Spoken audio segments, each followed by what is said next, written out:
morning, good afternoon, and good evening. Welcome back to another episode of Subconscious, a podcast made by two friends sharing their catch-ups from two different hemispheres. My name is Joseph, and as always, I'm joined by my co-host Colin.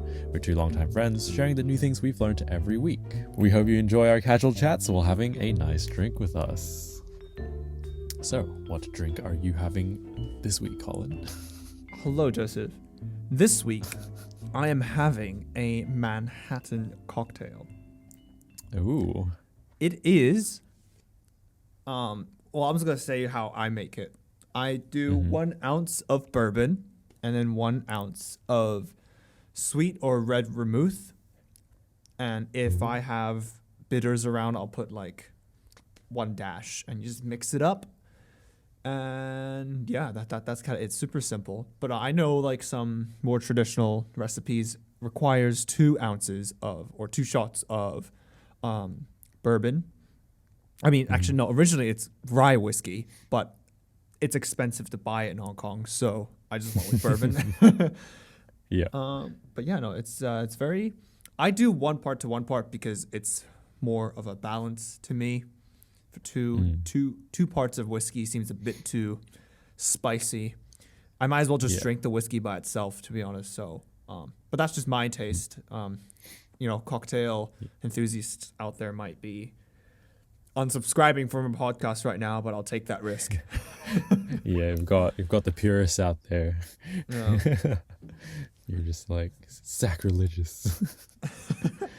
Actually, so I don't drink much, so I'm not like too familiar with my alcohol. But I assume bourbon and vermouth are like just specific types of alcohol. Yes. So yeah, bourbon is American whiskey to really make it, I guess, simplified, which bourbon is usually, it's always 51% corn made from that. Whereas like Scotch whiskey is barley, or I'm pretty sure they'll add like different types of grains in there. But for bourbon, it has to be 51% corn at least. And rye, it has to be 51% rye at least. But obviously, that's the difference. Like, if I have a bourbon, that's not a rye, and rye is not a bourbon. Yeah. Okay. Mutually exclusive. Yeah. But yeah, I've got no idea what bitters are. Yeah, bitters. I don't really know how to explain it. It's like it's like a reduction of, it's just very strong. It's not that strong, actually. It's like a 28, I don't know how many percent it is, but it's like aromatic and it's got like herbal notes, and you just add a tiny bit on top, and it's like aromatic to the smell, bitter to the taste, hence the name. But it's also like adds a bit of like tartness or something. Like not tart, but like I don't know how to describe it. Like there's a like an astringency. Yeah. So it's like seasoning for your alcohol then. Yeah, you could say it like that. Cool.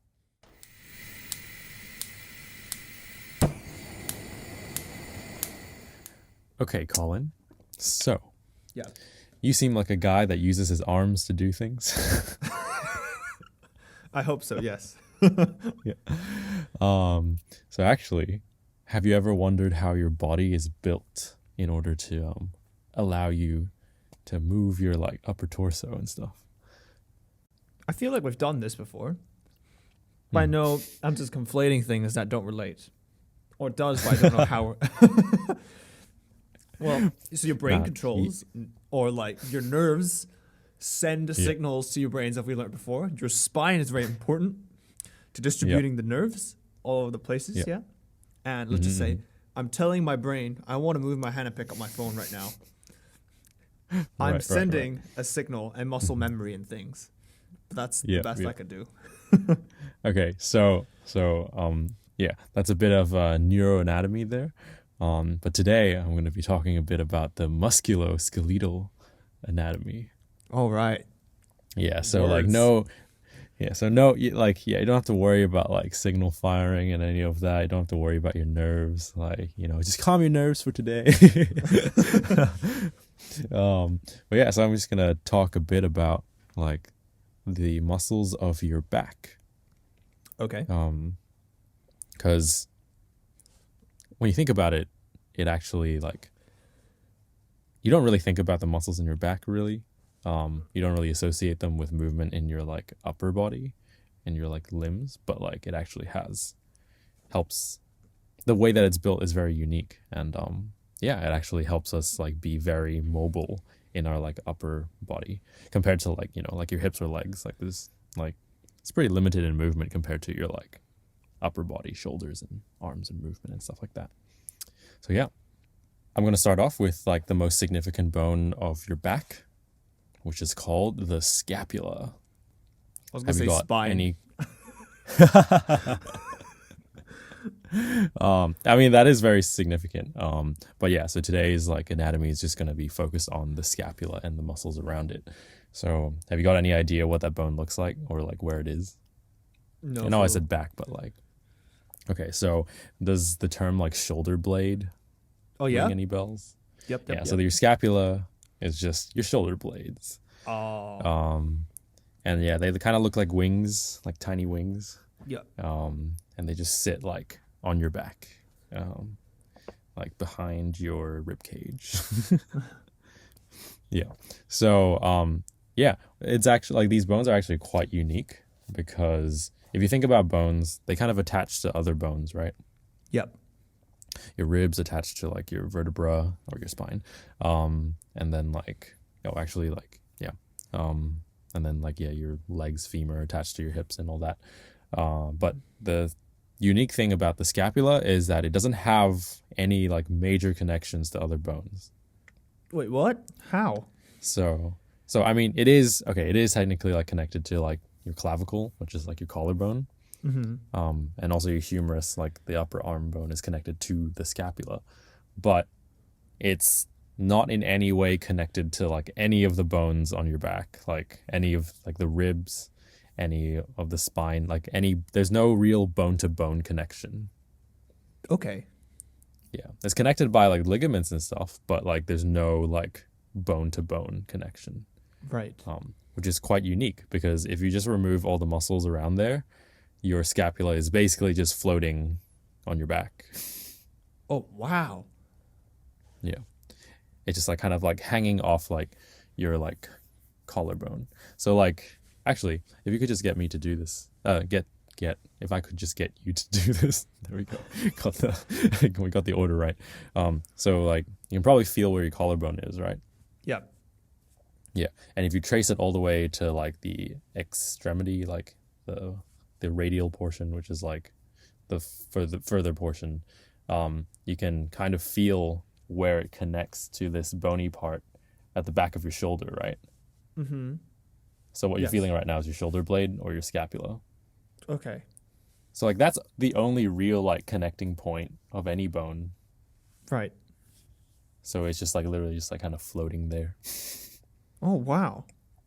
Yeah. I mean, it's connected via all the muscles around there, but in essence it's like floating. There's no joint. And you know. Yeah. And like the reason that it's like that is to accommodate a lot of different motions. So, but I will get that. I'm getting a bit ahead of myself. I'll get to that after I talk about all the muscles that stabilize your scapula. Okay. So, firstly, you have your trapezius, which you will probably have heard of unless you skip back day, which I know a lot of you do. So, yeah, don't kid yourself. But yeah, you know the traps, yes? Yes. Yes. Do you know what it looks like? Yes, it's like a neck stabilizer. Yeah, kind of. It's actually really big. It's like a big sheet of muscle that just like covers almost like the entirety of your like upper back. Okay. So where it like attaches, where it like begins is through, it kind of radiates out of the spine of the scapula, which is like, your scapula is kind of shaped weirdly, but there's this like protrusion from like the middle of it, like that kind of. Yeah. And like that's where it connects. And so actually you can like feel it. So if you like traced it back from your collarbone again, and then you could feel the first point that it kind of protrudes on the outside. Yep. Oh. Yeah, I so you think feel so. that protrusion on the back, right? Yeah, I think Yeah, so. so that's kind of where like your traps originate. Mm. So that's where it connects onto your scapula. And then it connects up towards like it's called like a nuchal ligament on the top, on like the upper like portion of your neck. So it connects to that ligament before it connects to the vertebral column, but lower it connects straight onto your vertebral column or your spine. And so yeah, it kind of like attaches. It originates on the scapula, like this tiny bit, and then it like radiates massively like along the entirety of your upper back. So it like looks pretty big. I have an image here. You can probably Google it if you search up trapezius, but it's like that, the entire thing. And then it's named trapezius because if you had like both sides, then it looks like a trapezium. Hence the name. So yeah, that's your first major muscle that stabilizes your scapula. Next up is two muscles called your rhomboid major and rhomboid minor. And this attaches to the vertebral border of your scapula. And what that means is just the border that is closest to your vertebra or your spine. Okay. Yeah. So actually, you can kind of visualize the scapula like if you put your hand in front of you. Okay. And like, so you'll have like your palm, right? And then your fingers pointing. So let's have your fingers pointing to the right. If you're using your right hand, fingers pointing to the right, and then like the base of your palm there. So, so like the base of the palm, like that's kind of, imagine that's like the vertebral border of your scapula. And then your rhomboids, major and minor, they attach from that point to a few sections of your vertebral column. Okay. Yeah. So they are located deeper to your trapezius. So your trapezius covers over them. Okay. So, it's like under. Okay, got it. Yeah. Cool. And then next, they're called rhomboids because they're shaped like rhomboids. Yeah. I'd assume. Then and rhomboid major is the bigger of the two, but it's located lower. It's located inferior to the minor. And the minor rhomboid has a flat third. Yes. Jokes. Music jokes. This one's for you, Lee. Okay. So next up you have the levator scapulae, which is a muscle that attaches to the superior angle or kind of like an upper border. So again, with your hand, just kind of the top bit of your palm that's like on your thumb side, if that makes sense. Yep. So it's kind of angled upwards there. Okay. Yeah. And then that, as the name kind of suggests, levator scapulae, it elevates your scapula.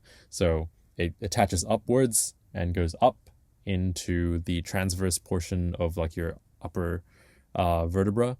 So your neck, basically. The vertebra at your neck. And So these are just all like- under the Trapezius.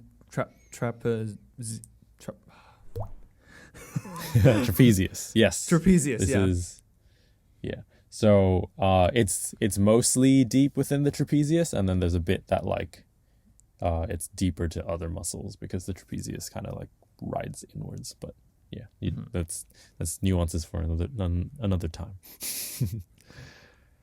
And then next you have your muscles called the serratus anterior, and these are kind of cool actually.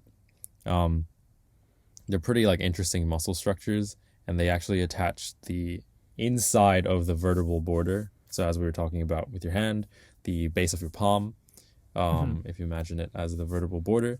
So these muscles attach that inner bit to your ribs. Okay. And it connects to the side of your ribs. Okay. So, okay, now just get like the image of the scapula being your hand out, and now we're going to replace the serratus anterior with your hand. So if you were to put your hand, imagine your hand's the serratus anterior. Yeah. And then you put the palm area, the base, like to the back. Okay. You might need to stretch a bit to do this. And so now, like, your fingers are, like, kind of curling to, like, the side of your ribs, right? Yes. Yeah. So that's how the levator scapula wraps around, Mm. essentially. And then imagine the scapula on top of your arm, on top of your hand, sorry. Yeah. Which So is that's how it, actually like, the shoulder blade. Yes. Yeah. Yes. So scapula, shoulder blade, same thing. And that's how your serratus anterior attaches your scapula to your ribs. And like this shape is like it's interesting. Like the hand is a pretty good model for this because like essentially there's like attachments to each rib, and then like you can imagine your fingers as like each single attachment to each single rib, right? Mm-hmm. Does that make sense? Yeah. Yeah. Yeah. So it follows that shape pretty well. So you can kind of visualize it like that. And then lastly, we have pec minor, pectoralis minor, which, as the name suggests, has something to do with the more known like pectoralis major, Mm-hmm. which is simply known as your pecs. Right. Yeah, so it's a smaller muscle that attaches a small protrusion on your scapula called the coracoid process to the front of your third, fourth, and fifth ribs. So it's underneath your pecs, your pec major. Okay. Like here. And Got it. so it's like from here, and then it connects downwards, To here. like, yeah, basically. And it's like deep. It's like deep to your pec major. Okay. Yeah. Okay. So now that we have those muscles, names that you've probably forgotten already, Yes. we can go through some of the movement of the scapula. So yeah, I thought that it'll be pretty fun if we use our hands to kind of visualize the scapula moving and then try and do these movements ourselves later to understand all these like movements. So what I'm going to do is to, and our listeners at home can also do this, lift both of your hands so that the base of your palm is like pointed at each other. So like kind of just raise, you're looking at the back of your hand. Yeah. And then you have both palms kind of facing each other. And so it kind of looks like wings in front of you. And yeah, and have like a gap between them just so that it like kind of mirrors what your scapula, the space between your scapula. Yeah. Yeah. So the first movement is retraction. And what this is basically if you brought your scapula together. So take your two hands and then move your palms closer to each other. Mm-hmm. So that's retraction. Yep. So that's what happens when you're retracting your scapula, you're moving them closer together. This movement is called retraction. And the muscles that are being recruited during this movement are your trapezius and your rhomboids, which makes sense because the attachment points are your scapula to your vertebral column. Mm-hmm. So if you're trying to move your scapula closer together, they're moving towards that midpoint, which is your vertebral column or your spine, right? Yep. So it makes sense that to do that, you have to contract the muscles that are connecting them. Yep. Because by contracting muscles, you're shortening them. Yep. If you want to try this, you can like contract your back Mm-hmm. and you can feel your trapezius tense up. Yes. Yeah. And you can't really feel your rhomboids because they're deep. You can't actually like feel them because you're just feeling your traps. But yeah, so that's retraction. Next up, okay, let's just hold our hands up again. We have the opposite of retraction, which is protraction. And so imagine you're making the space between your palms bigger. So you're pushing them forward. Right. And that's called protraction. And the muscles that are involved in this are your serratus anterior. So if you remember from a while ago, you kind of put your hand on the side of you, right? Oh, yeah? You have this special muscle there, side of you. So what happens when you protract is, if you actually do the protracting movement, you're kind of basically rolling your shoulders forward, right? Mm-hmm. Yeah. So that's like, you're making your like kind of back wider, if that makes sense. Yep. And so to do that, you need to contract the muscle that connects your scapula to the side of your ribs, because you're moving your scapula closer to the side of your ribs, essentially, in that movement, right? It's Yeah. like rolling your shoulder forward. I believe so. Yes. So that is protraction. And then next, you have elevation. So let's use our hands again. If you were to take your hands and just lift them a bit higher, that's elevation. Yep. And so the movement, the associated movement, the actual movement that you're doing is if you're like shrugging your shoulders, if you like lifted your shoulders up, you're also lifting your scapula up. Okay. And then the muscles that are involved in this movement are your trapezius again, and also your levator scapula, which self-explanatory name. Elevating the scapula. Yeah. And you can actually kind of feel it, like if you were to put your hand on the side of your neck, and then you shrug that shoulder upwards. Yeah, like you can kind of feel muscles in your neck area tensing up. Yeah. Yep. So like you're either feeling your trapezius contract or your levator scapula contract. Mm-hmm. Yeah. And then next you have the opposite of that, which is depression, where your scapula goes downwards. And then that is mostly to do with your trapezius still. Okay. And that it's kind of a harder motion for you to do it on your own. But just imagine like kind of the posture when you're like holding shopping bags. Yeah. That's how. Yeah. So you kind of like, it kind of drops down a bit. Your shoulders drop a bit. Mm. And then finally, the last movement, and this one's like, kind of special actually, because there's no like counterpart to like, for example, your like hip joint, which is upwards rotation. So you can like lift your arms over your head. Okay. And what happens with that is if your hands were your scapula, you'd be twisting them upwards. So imagine like rotating. Like you're rotating it so that your fingers are coming closer together. Okay. So that's upward rotation, and that is a recruitment of both your trapezius and your serratus anterior. Mm-hmm. And then, so your traps are contracting, and your serratus anterior is relaxing.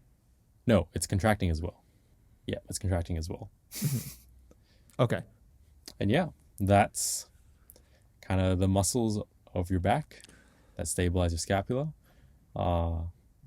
They all work together kind of like in this way to give you all those motions of like moving your shoulders. So be grateful to your I forgot what major. Rhomboid major and minor. Your cerebral cortex. I mean, if you need some reflexes, then yes. And trapezoids, trapezius, I kid. I didn't realize how big the trapezius was, to be honest. I thought it was just like a little sheet that goes over part of your shoulder blade. But it's massive. It's wow. And it's like involved in most of the movements there. It must be really lean then, right? As a muscle. Yes. Well, most of your muscles are lean if you isolate them. If that makes sense. Like leaner than, let's just say, thighs or quads. Your thighs are like your biggest muscles. They're like massive, you know what I mean? Yeah. Maybe like there are a lot of muscle fibers in there. Yeah, I think I might be just thinking about cuts of meat and try to compare. I guess if you're talking about, the surrounding kind of fat, then probably. Yeah. But that's more to do with like just how your body deposits fat rather than like the movement there. Right. True. But I'd have to brush up on that. I'm not too sure myself. Okay. So I hope you learned a bit about back movement.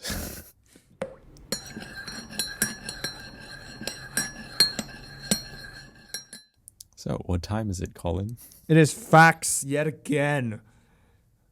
Did you know that kitchen counters are, in the US at least, are designed by someone, designed for someone who is 5'8", because the average height of an American man was 5'8" back then when it was standardized. Wow. Weirdly, the average height of a U.S. woman nowadays is 5'4". I couldn't really double check the fact because I couldn't find it. I saw in an episode of Munchies, Okay. and some like chef talked about it. So Yeah.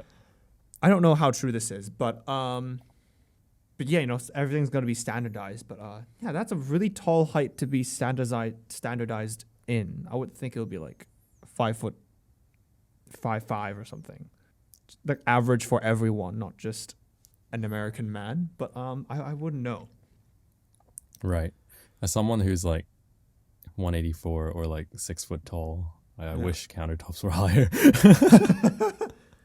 I wonder like how, yeah, it's hard, these things, to standardize things that just like, you know, like the height of a toilet. Like imagine, like it's hard to customize things that you can't really customize that often. Yeah. But now you know. Yeah. I mean, I just want to chop veggies without getting back pain, man. Yeah. Definitely. Man, thank God I'm like 5'9". I don't know. I don't know what 176 is in feet. Anyways, thank you. The fact time's over now. Go home. This is the end. Sleep it off. Cut. Lee, cut right here.